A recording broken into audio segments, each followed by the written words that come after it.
नमस्कार। दैनिक लोक भारती समाचार पत्र के चैनल लोक भारती डिजिटल में आप सभी दर्शकों का हार्दिक स्वागत है। जैसे कि हम लोग चुनावी चर्चा कर रहे हैं पूरे उत्तर प्रदेश में अलग अलग विधानसभाओं में। आज हम लोग आए हैं महाराजपुर विधानसभा में, जानेंगे महाराजपुर विधानसभा का क्या हाल है। तो हमारी चैनल ने डिसाइड किया क्यों ना हम वहाँ के लोकल पार्षदों से मिलें और वहाँ की ज़मीनी हकीकत को जानने की कोशिश करें। तो आज हम लोग आए हैं यशोदानगर में। यशोदानगर में हमारे साथ में यहाँ के युवा पार्षद प्रशांत शुक्ला जी हैं, जिनका लगभग 4.5 साल का कार्यकाल पूर्ण हो गया है। उन्होंने बहुत सारे विकास कार्य किए, क्या किया क्या नहीं किया जानेंगे, क्योंकि यहाँ से जो महाराजपुर विधानसभा है, यहाँ से सतीश महाना जी भारतीय जनता पार्टी की तरफ से प्रत्याशी के तौर पे हैं, जो कि पूर्व मंत्री भी हैं और पूर्व विधायक भी हैं। साथ में उनके टक्कर देने के लिए समाजवादी पार्टी ने फतेह बहादुर सिंह जी को उतारा है और कनिष्क पांडे को कांग्रेस से हैं। तो इस तरह के प्रत्याशी हैं, मगर यहाँ की जनता का रुख जानेंगे। सबसे पहले पार्षद जी से उनका परिचय लेंगे। नमस्कार पार्षद जी। नमस्कार। तो सबसे पहले आप हमारी जनता को परिचय दीजिए अपना। मेरा नाम प्रशांत शुक्ला है और मैं वार्ड 95 यशोदानगर पश्चिमी से पार्षद हूँ। तो अभी ये बताइए, लगभग 4.5 साल आपको का कार्यकाल हो गया है जी। आपका कार्यकाल अभी 6 महीने का लगभग और बाकी है, और इसके पहले विधानसभा के चुनाव आ गए। तो विधानसभा में क्या समीकरण है अभी आपके ज़मीनी हकीकत?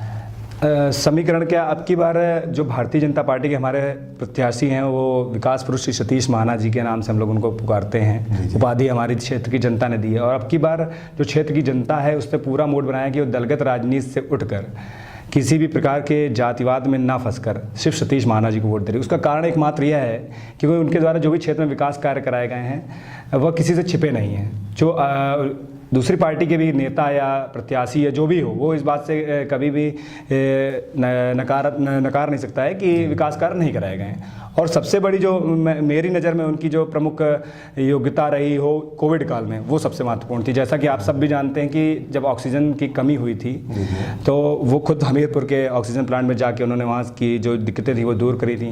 ये सब चीज़ें मतलब बहुत महत्वपूर्ण है। जो कोविड काल में जो भी लोग थे उनको सूखा राशन पहुँचाने का कार्य, मेरी नज़र में ये सबसे महत्वपूर्ण कार्य यही है। तो ऐसे कोई महत्वपूर्ण कार्य, या जैसे आप बोले बहुत सारे महत्वपूर्ण कार्य हैं, ऐसे कोई कार्य बताइए जो आपके क्षेत्र में हुए हों। बिल्कुल। हमारे क्षेत्र में, जो मेरे क्षेत्र की अगर बात करूंगा मैं अपने वार्ड 95 की, तो मेरे क्षेत्र की 100% गलियां पूरी, हर गली में रोड बन चुकी है, नालियां बन चुकी हैं, खंबे लगे हैं, लाइटें लग चुकी हैं। मतलब ये बहुत ही एक बड़ा काम है। 100% विकास कार्य बहुत पिछड़ा बोला जाता था, बहुत पिछड़ा। तो जितना ये 100% रोडें यहाँ की नहीं बनी थी, आज के समय में 100% रोडें बन गई हैं। ये सबसे बड़ा एक कार्य है। दूसरा मैं बताना चाहूँगा आपको कि अगर आप 5 साल पूर्व वाला यशोदानगर याद करेंगे तो सन्नाटा हुआ करता था यशोदानगर में। यशोदानगर में दुकानें नहीं हुआ करती थी, दुकानें नहीं होती तो चहल पहल नहीं होती थी। आज की डेट में आप जब आए होंगे यशोदानगर बाईपास उतर के, तो पहले ही आपको वी मार्ट मिल गया होगा। फिर जैसे ही आगे बढ़ेंगे तो देवकी नगर चौराहे में पिज्ज़ा वाले, अन्य प्रकार के रोजगार भी आए, जब बड़ी बड़ी मार्केटें खुली, शोरूम्स खुले। तो जैसे आप युवा पार्षद हैं, 6 महीने बाद आपका भी चुनाव आने वाला है, तो अभी आपके द्वारा क्या क्या कार्य किए गए और क्या कार्य योजनाएं हैं यशोदानगर के विकास? अगर महाना जी जीत के आते हैं दोबारा से, तो क्या आपकी योजनाएं हैं जो महाना जी से कह के या सरकार से कह के आपको करवाएं? बहुत अच्छा प्रश्न है। मेरी भी उत्सुकता थी कि कोई ये जानने की कोशिश करे। तो अभी तक जो मैंने कराया है वो हर गली में माननीय मंत्री जी के द्वारा आप देख ही रहे हैं, क्योंकि पार्षदों का कितना बजट होता है ये सबको होता है। मैं सुझाव देता हूँ, मेरे सुझाव को स्वीकार करते हैं, वो क्षेत्र में रोडें बन रही हैं, वो भी सब लोग देख रहे हैं। अभी जैसे कि पेट्रोल लाइन पर हमने करा रहे हैं कि पूरे लाइटिंग का काम करा रहे हैं, उसमें पूरी LED लाइट्स खंभों में लग रही हैं। पेट्रोल लाइन में पूरा कूड़ा अड्डा हुआ करता था, आपने देखा होगा, दैनिक जागरण के अखबार में भी आई थी खबर कि कूड़े अड्डे को मैंने पार्क के रूप में बनवाने का कार्य किया था। एक चीज़।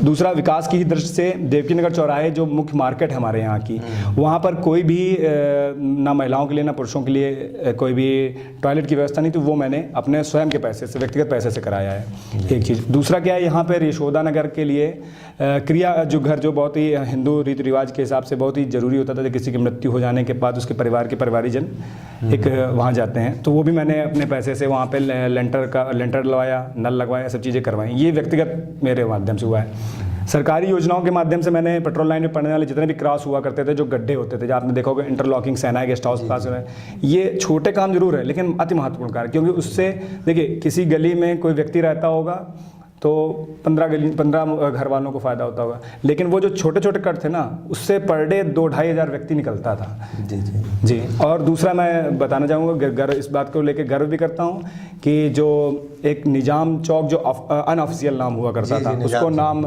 हम सब ने आप सबके सहयोग से श्री राम चौक करवाया है। बहुत अच्छा। जी।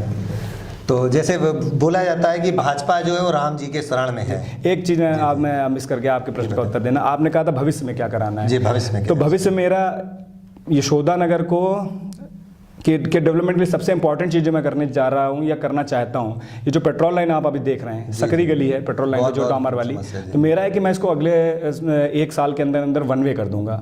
1 वे करने के लिए मुझे एक पुल बनाना पड़ेगा जो राहुल स्कूल पेट्रोल पंप के पास बनाना पड़ेगा, और ये जो डामर रोड है इसको हल्का सा चौड़ीकरण करा के उधर वाली RCC रोड को ऊँचा करके 1 वे करा देना। मेरा लक्ष्य है कि 1 वे हो जाएगा तो ट्रैफिक में काफ़ी कंट्रोल हो जाएगा, और जो हमारे यहाँ की जो मुख्य रोड है उसकी जो दुकानें बंद है वो फिर से खुल जाएंगी, अच्छा व्यापार चलेगा लोगों का।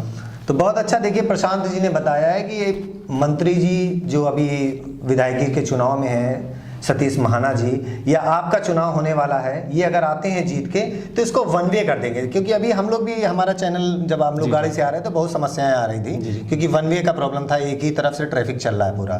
तो पुलिया का निर्माण करेंगे, पुलिया का निर्माण होने से यहाँ की जो यातायात व्यवस्था है वो बहुत अच्छी हो जाएगी। क्योंकि आप एक ब्राह्मण हैं और आपकी विधानसभा जो है वो ब्राह्मण बाहुल्य है, ब्राह्मण आपको वोट क्यों दे बीजेपी को? देखिए, हमारे जो पार्टी का विज़न है वो सबका साथ सबका विकास का विज़न है, और इस जो हमारा ये जो नारा है हमारे माननीय प्रधानमंत्री जी द्वारा दिया गया है, इस को पूरा करने का काम हमारे क्षेत्र के जो विधायक हैं सतीश महाना जी ने बखूबी ही किया है। उन्होंने विशेष रूप से किसी एक वर्ग को साथ लेके चलने का काम नहीं किया, उन्होंने हर वर्ग को साथ लेने का काम किया। वो मुझे भी और स्वयं भी इस बात को फॉलो करते हैं कि उनको हमेशा कहते हैं कि जब भी कोई व्यक्ति मेरे पास जनता दरबार में काम कराने आया है तो कभी भी उससे उसकी जात नहीं पूछी है, किसको वोट दिया था ये भी नहीं पूछा है, और कभी आज तक ये भी नहीं पूछा किसने भेजा है। ठेकेदारी प्रथा भी हमारे यहाँ नहीं है, तो सबको एक समान रखा गया है कि बस जो व्यक्ति सही होगा उसकी मदद करते हैं हम लोग। तो इसलिए हम लोगों का कोई पर्टिकुलर मतलब किसी जात के लिए विशेष ऐसा कोई नहीं है, सबका साथ सबका विकास का हमारा एक ही नारा है। बीजेपी अभी महाराजपुर विधानसभा में अपने आप को कितना मजबूत महसूस करती है? बीजेपी जो है भारतीय जनता पार्टी में जितने ऊंचे भी पद में बैठे हैं वो भी इस बात के लिए 100% श्योर हैं कि ये सीट हम लोग जीत ही चुके हैं मान के चलते हैं। अच्छा। लेकिन बस ये है कि अगर मुझसे कोई पूछता है कि क्या टक्कर है, किससे टक्कर, तो मैं उनसे कहता हूँ टक्कर हमारी पिछली बार के जो सतीश महाना जो विजय हुए थे 92,000 वोटों से, टक्कर हमारी उसी वाले सतीश महाना से है। मान लीजिए इस बार हम लोगों ने लक्ष्य रखा है कि अब की बार 2 लाख पार, तो हमारी टक्कर अपने से ही है। बहुत बढ़िया। तो आप जनता को क्या संदेश देना चाहेंगे? जनता को मेरा यही संदेश है कि आने वाली 20 फरवरी को हम सब लोगों को मतदान अवश्य करना है। मतदान अवश्य करें, किसके पक्ष में करना है ये अलग विषय है। आप लोगों को अगर लगता है कि हम लोगों ने 5 साल आपके बीच में रहकर आपके क्षेत्र का विधायक मंत्री सतीश महाना जी जो मंत्री पद होने के बावजूद भी 5 साल आपके बीच में रहे हैं, मतलब मैं किसी की आलोचना नहीं कर रहा हूँ, कोई नहीं रहा होगा, लेकिन वो रहे हैं, ये सब बातें जानते हैं। तो अगर ये बात सत्य है तो सब लोग ज़्यादा से ज़्यादा उनके पक्ष में मतदान करें। तो बहुत बहुत धन्यवाद आपका। Thank you. प्रशांत शुक्ला जी ने हमारे बीच में आकर हर जितने भी हमने प्रश्न पूछे उनका बेबाकी से जवाब दिया है, और उन्होंने बोला है भारतीय जनता पार्टी की ये जो सीट है ये दोबारा से विजयी होंगे सतीश महाना जी, और जो पिछली बार के विजय जो वोट थे उससे ज़्यादा वोटों से विजय हासिल करेंगे।